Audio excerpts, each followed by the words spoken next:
Zaldrizes buzdaris gosdau.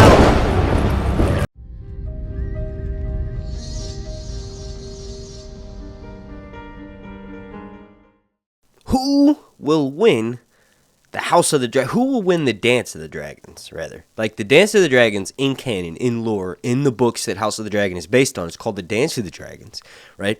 And then you have the most recent entry that's been published, anyway, in the Song of Ice and Fire series called A Dance with Dragons, right? But this is known as the bloodiest civil war of all time between two rival factions of House Targaryen, the Greens and the Blacks. Who wins in the end? That's what I want to discuss in this video. Please do me a massive favor.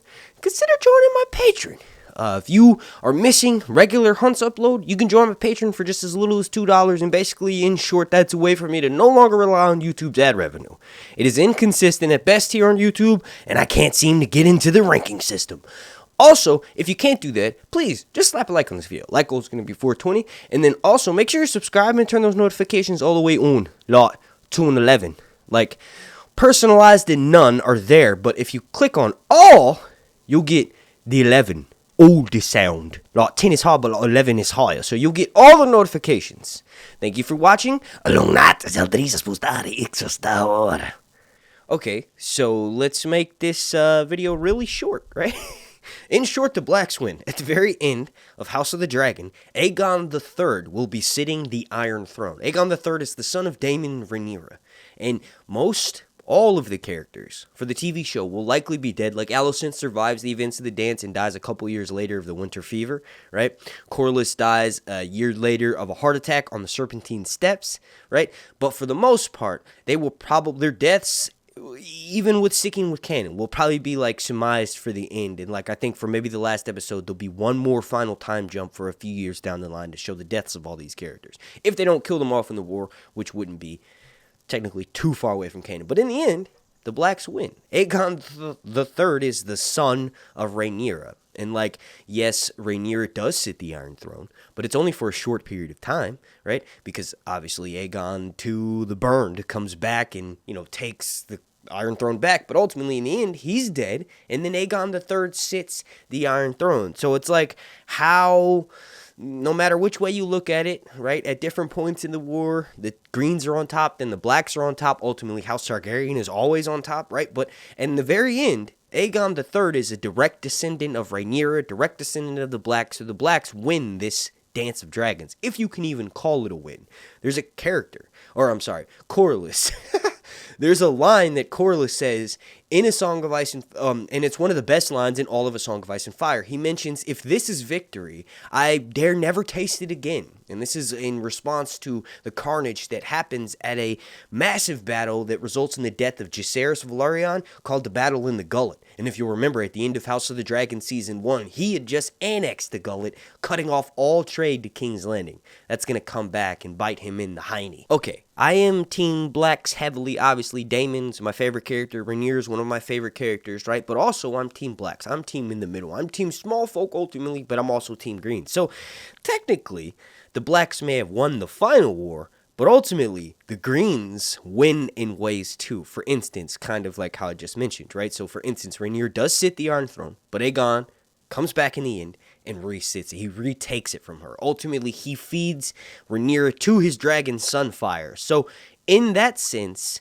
in the actual war, the civil war between Rhaenyra and Aegon wins. So even though Aegon III sits the Iron Throne, and that's Rhaenyra's son, and he watches Rhaenyra fed to Sunfire, like, it's really brutal. Sunfire is literally at death's door and is no longer hungry.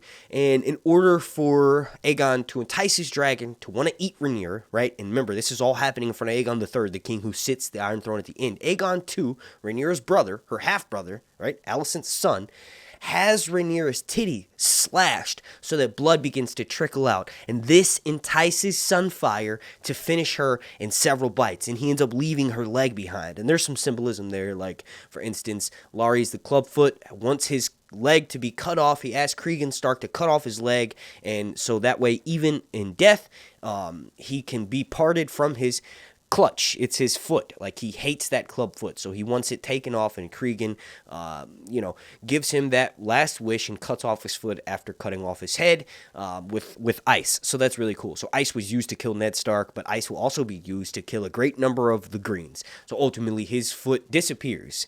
Rhaenyra's foot is left, and a piece of Maelor is left, and, like, supposedly there's a tinfoil theory that there's this, like, zombie person collecting body parts from special people, right? So anyway, remember, you have Varys in the main series having his dick and balls cut off, thrown into a fire, blue flame lights up. All right, so let's continue on. The Greens technically win that civil war because Aegon defeats Rhaenyra, right?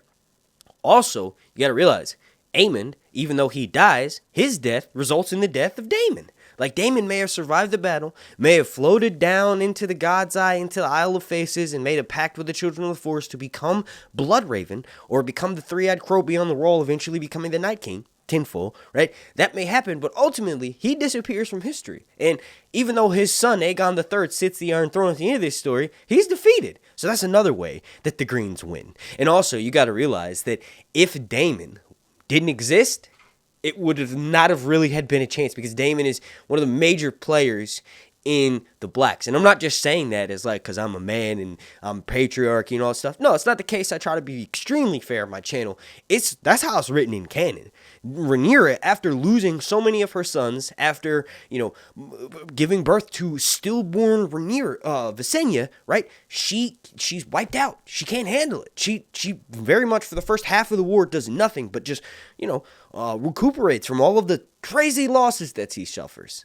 So, ultimately, no matter what, when Daemon died via Aemond in a roundabout way, the Blacks ultimately lost the war at that point until, obviously, Aegon III sits the Iron Throne at the end. But it was very much not a one-sided war. Equal loss on both sides. And speaking of loss, the team who lost the most, right? So there's the Greens, there's the Blacks. The Greens had some wins, like in the sense that Aegon kills Rhaenyra, ultimately retakes the Iron Throne, right? Aemond takes out Daemon and Caraxes. Obviously, Caraxes and Daemon are the ones who take out Aemond, but ultimately they die, right, together, right? So there's another team, right? And that's the citizens of King's Landing and the Seven Kingdoms in general, all of Westeros, right? So they lose amazing amounts during this war. They lose in the beginning. They lost when Rhaenys busted up the floor. They lost because they're forced into this civil war because, the king wants to fight his sister, the actual queen. Like, they're forced to do things and commit crimes and maybe are punished for those crimes, all because they have no choice, right? So the small folk ultimately are the biggest losers in this war, but then they come out on top. They win more than the Targaryens, more than Aegon III, the Blacks, right? Reason being is because there's literally, from this point forward, no more dragons. Like, there's a few, but there's never another dance of dragons until in the main series when Daenerys brings her tree over to Westeros, right? So the small folk lose tremendously throughout the entirety of the story, but ultimately they win. They are the true winners of the Dance with Dragons because, yes, dragons are amazing. And yes, HBO risks lives to go and capture these dragons in Old Valyria and bring them into Westeros. Speaking of which, I have a Discord server called Old Valyria. The first 5 people that comment in the video down below, I'll give you a link. It's mostly for channel members and for patron members, which you can join either of those for about $1 or $2. But HBO does this. They bring the dragons in. They risk all this stuff. But ultimately, they are portraying dragons on screen. And dragons in real life, you can just look at ancient knights for your history, are terrible. Cool to look at. Amazing to be held. It would be... I couldn't even imagine the feeling of flying on one of them, but ultimately in this story, dragons are terrible. And George makes that very clear by giving us multiple POVs in the main story and showing you how dragons affect different people, especially over in Essos and Daenerys' POV line. So the small folk win the Dance of the Dragons. If you all enjoyed this video, please let me know down below in the comment section. And also, like I mentioned at the beginning, please consider joining my Patreon. Only if you're, a super big fan of mine. Basically, you will immediately gain access to content that will never be uploaded to YouTube, although occasionally some of it does if YouTube allows it in their, algorithm. Basically, if you say any kind of foul language or anything. They're demonetizing stuff left and right, so that's another reason why I made the Patreon. But if you can't do any of that, thank you so much for watching. Please slap a like on this video, please subscribe, and please turn your notifications on. Thank you all so much to every single member of my YouTube channel here, everybody that subscribed, and also a special shout out to Breanne Johnson, Heart of Inspiration, and the North Must Remember, as they are all members of my Dragon Knight tier over on Patreon. Thank you for watching. Along night until Theresa Spostari Exos Tower.